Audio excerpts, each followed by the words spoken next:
السلام علیکم ناظرین، میں خالد بے ایک بار پھر آپ کی خدمت میں حاضر ہوں۔ ناظرین، 22 جون 1940 کی تاریخ عالمی جنگوں اور عسکری حکمت عملی کے مطالعے میں انتہائی اہم مقام رکھتی ہے۔ یہ وہ دن تھا جب فرانس نازی جرمنی کے سامنے ہتھیار ڈال چکا تھا اور پورا ملک تباہی کے دہانے پر تھا۔ اس کے باوجود بہت ساری فرانسیسی فوج جو ہے وہ مزاحمت میں مصروف تھی، اور فرانسیسی جنرل چارلس ڈی گال نے لندن سے ریڈیو پر اپنی قوم سے خطاب کرتے ہوئے کہ ایسا تاریخی اور آفاقی اور تلخ جملہ کہا تھا جو آج بھی دنیا کی ہر ملٹری اکیڈمی میں پڑھایا جاتا ہے۔ انہوں نے اپنی قوم کو جھنجھوڑتے ہوئے کہا تھا کہ یاد رکھو، تمہارے ملک میں ہمیشہ ایک فوج موجود رہے گی۔ اگر وہ فوج تمہاری اپنی نہیں ہوگی تو پھر وہ یقیناً تمہارے دشمن کی فوج ہوگی۔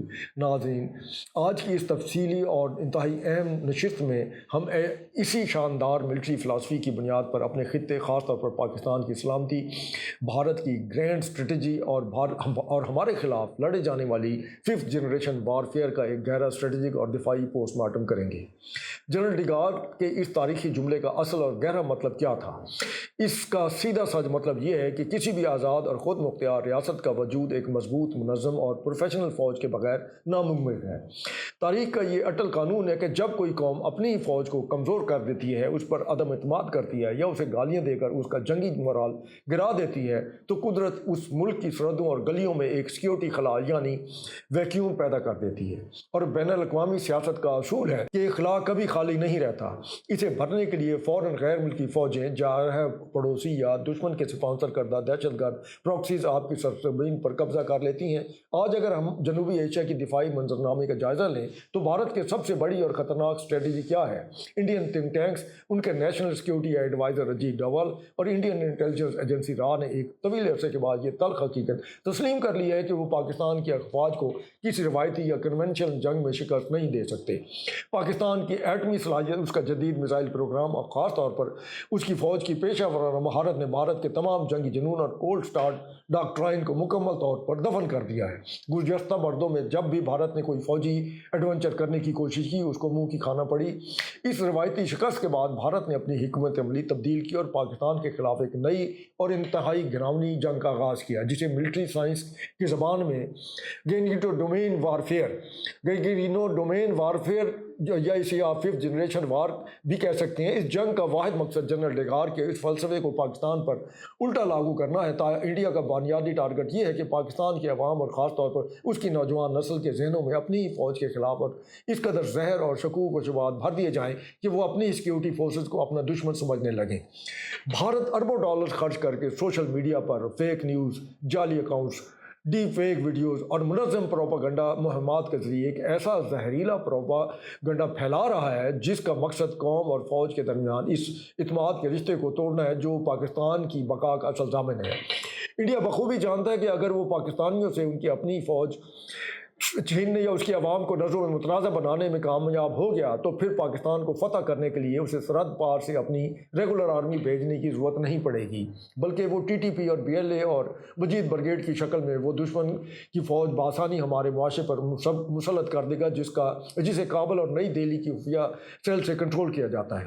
لیکن ناظرین، قدرت کا انتقام دیکھیں کہ جو ہائیبریڈ آگ بھارت نے پاکستان کے لیے بھڑکائی تھی، آج وہ خود اس شکار ہے۔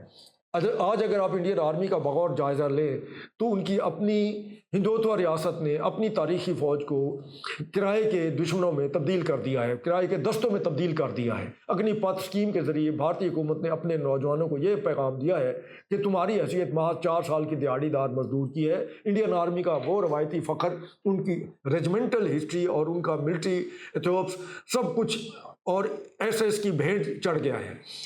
سنگھ اور گورکھا جو انڈین آرمی کی ریڑھ کی ہڈی سمجھے جاتے تھے، وہ اب بغاوت کے دہانے پر ہے کیونکہ ریاست کے وفاداریوں پر شک کرنے لگے ہیں۔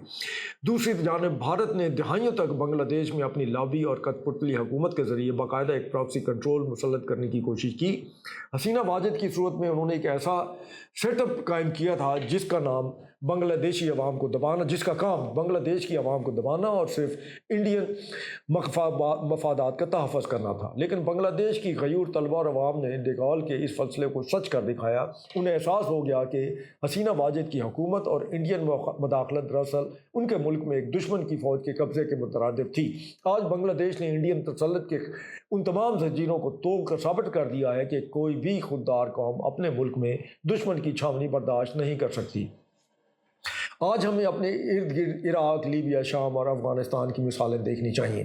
جب ان ممالک میں اندرونی خلفشار یا بیرونی سازشوں کے تحت ریاستی فوج کو توڑا گیا تو کمزور کیا گیا تو کس طرح وہاں دہشت گرد ملیشیاؤں، جنگجو سرداروں اور غیر ملکی پراکسیز نے پورے ملک کو خون میں نہلا دیا۔ وہاں کے شہری آج تک در کی ٹھوکریں کھا رہے ہیں کیونکہ ان سے ان کی ڈھال چھین لی گئی تھی۔ آج پاکستان کو بھی ایک انتہائی پیچیدہ اور دوہرے محاذ کا سامنا ہے۔ سرحدوں پر خوارج اور دہشت گرد تنظیمیں غیر ملکی فنڈنگ کے ذریعے پاکستان کے اندر معصوم شہریوں کا خون بہا رہی ہیں، تو دوسری طرف سوشل میڈیا کے سکرینوں پر ایک منظم ہائیبرڈ وار کے ذریعے عوام کو اپنی فوج کے خلاف کھڑا کرنے کی سازش کی جا رہی ہے۔ یہ ہماری تاریخ کا وہ نازک ترین موڑ ہے جہاں قوموں کو شعور اور ان کی سیاسی بلوغت کا امتحان ہوتا ہے۔ ہمیں جنرل ڈیگال کے اس انتباہ کی اپنے ذہنوں میں نقش کر لینا چاہیے کہ دنیا کا کوئی بھی ملک وہ اپنی فوج کے بغیر زندہ نہیں رہ سکتا۔ آج اگر ہم اپنی انڈین پروپیگنڈے، سیاسی جذباریت یا اندرونی چفکلچ کا شکار ہو کر اپنی محافظ فوج کو کمزور کریں گے، اس کی قیادتوں کا مذاق اڑائیں گے اور مورال گرائیں گے، تو وہ دن دور نہیں جب ہم نے اپنے لیے شہریوں اور گلیوں میں دشمن کے اسپانسر دہشت گرد فوجوں کی جوتوں کی چاپ سنائی دے گی، اور اس دن پچھتاوے کے سوا ہمارے پاس کچھ نہیں بچے گا۔ دفاعی تجزیہ کاروں کا اس بات پر مکمل اتفاق ہے کہ پاکستان کی مسلح افواج اور اس کے عوام کا اٹوٹ رشتہ ہی سینٹر آف گریوٹی یعنی کشش ثقل کا مرکز ہے۔ جب تک یہ رشتہ قائم و دائم ہے، انڈیا، اسرائیل یا دنیا کی کوئی بھی طاقت پاکستان کا بال بھی بگاڑ نہیں کر سکتی۔ ضرورت اس امر کی ہے کہ ہم 5th جنریشن وار کے اس عالمی اور علاقائی مقررہ فریب کو سمجھیں، حقائق کو کھوجیں اور اپنے ریاستی اداروں کے شانہ بشانہ کھڑے ہو کر بھارت کے اس ہائیبرڈ وار کو بھی اسی طرح شبنار شکست سے دوچار کریں جس طرح ہم نے روایتی میدان جنگ میں دھول چٹائی۔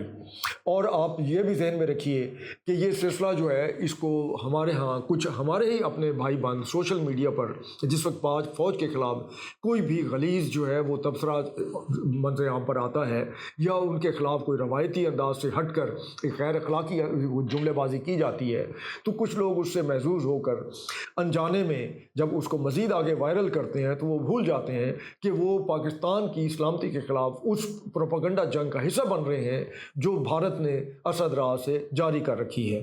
یہ فوج ہی ہے جو ہماری پاسبان بھی ہے، ہماری چھت بھی ہے، ہماری سیکیورٹی بھی ہے، ہمارے اس مکان کی دیواریں بھی ہیں۔ اللہ حافظ۔